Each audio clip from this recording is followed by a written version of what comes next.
Wrath of Man is a story of revenge based around the cash truck business in Los Angeles.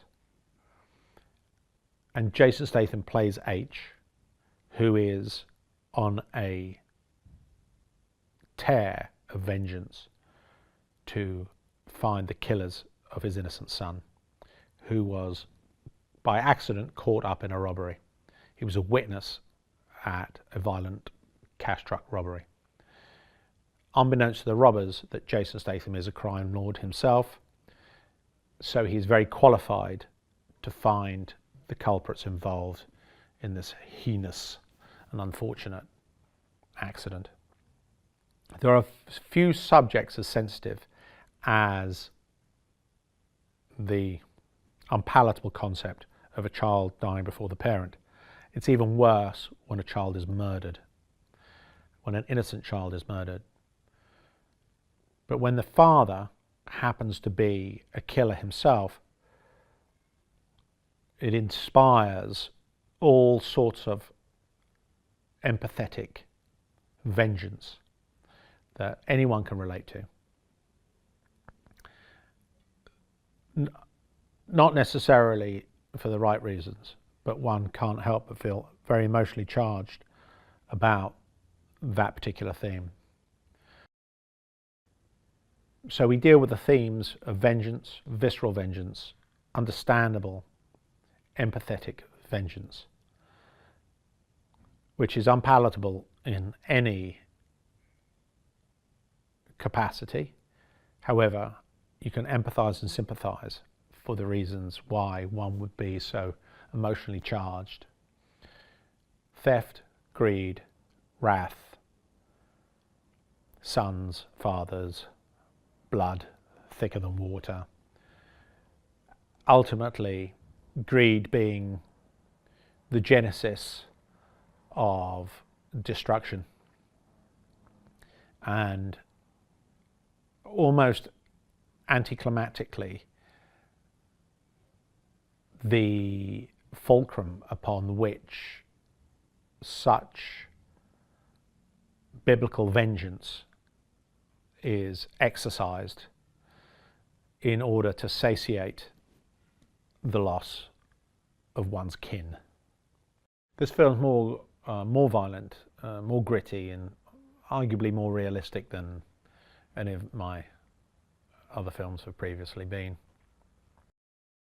I've always been very keen on Jason Statham as an actor. In fact, I was the first person to use Jason Statham as an actor. I think the first thing I used him was in Lock, Stock and Two Smoking Barrels. We opened the film on Jason. I always thought that Jason Statham should be a movie star. I'm very happy to see that he has become one. And it feels like we should be reunited.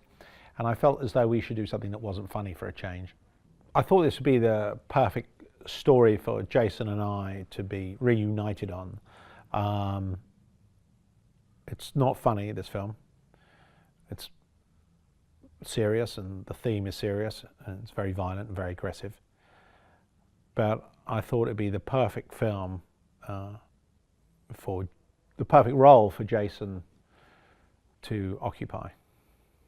When it came to getting Jason to be in this film, it was as simple as calling him up and giving him a 2-minute pitch on what that film was. Neither of us overthunk it at the time. We liked the premise.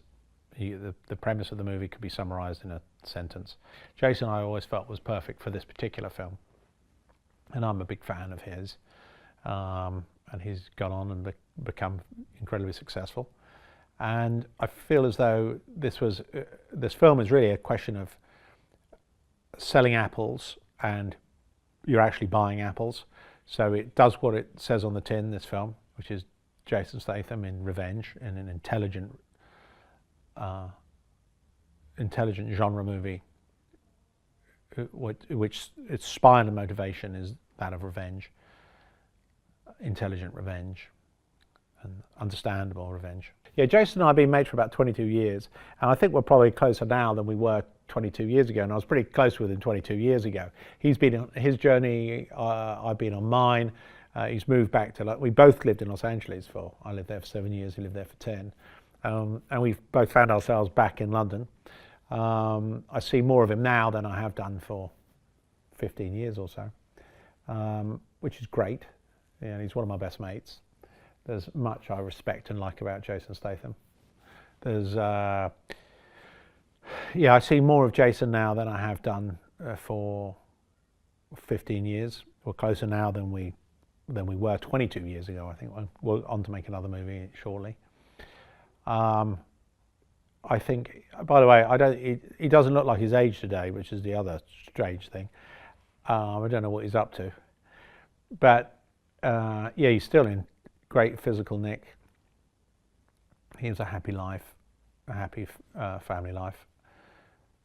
There's a lot that Jason's managed to juggle in his life very skillfully, with great wisdom. Jason has wisdom, funny enough. But I really respect him as both as an actor and a human being. Jason and I think we've had the same relationship for 22 years.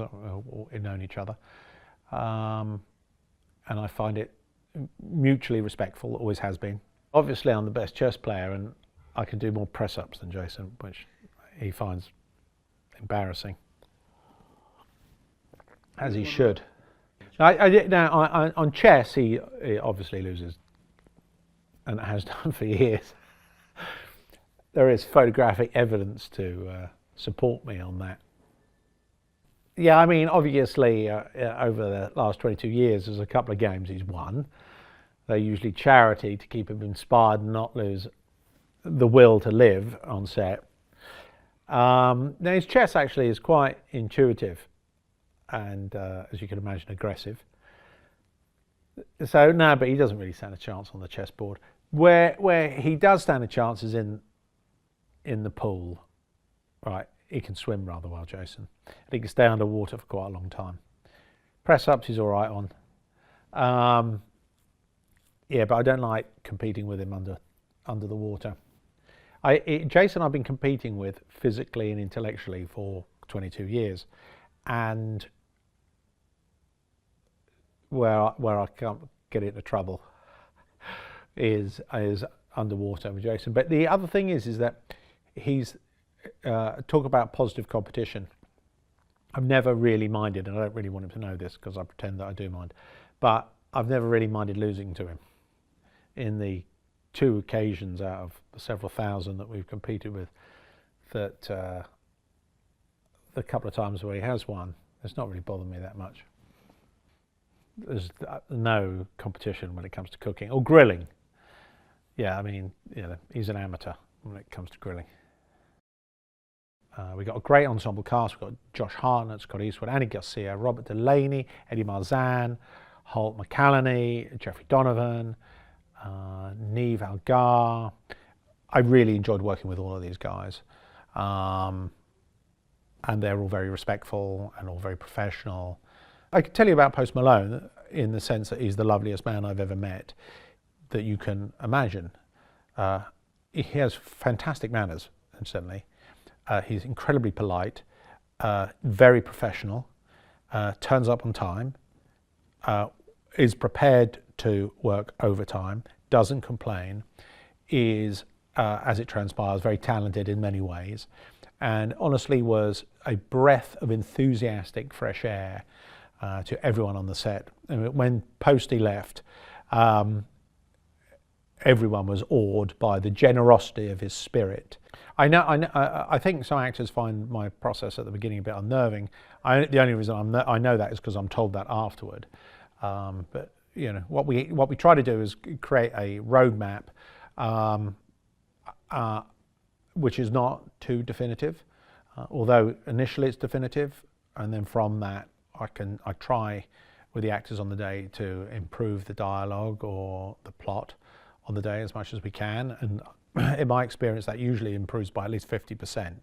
But what it can do is it can trip up an actor if they've got a significant amount of dialogue to learn.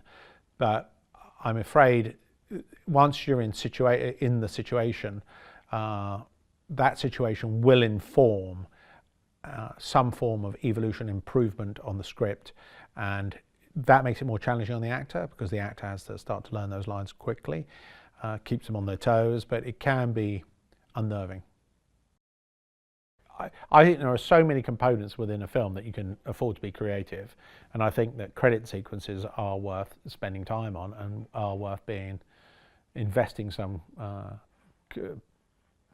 creative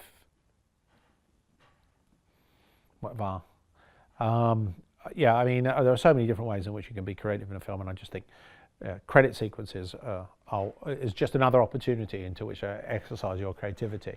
So I think we've got quite a good credit sequence within this equation. And what we try to do is, rather than putting a needle drop or a familiar song over the credit sequence, because it seemed to take us out of the movie, although there's a logical fit to putting a source track, to putting a needle drop on over the credit sequence, we decided to go for score on the credit sequence, which sets the tone for the rest of the film.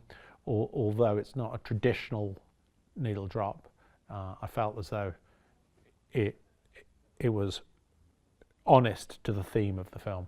The credit sequence was modelled on the fact that we call Wrath of Man, which is a biblical quote, and the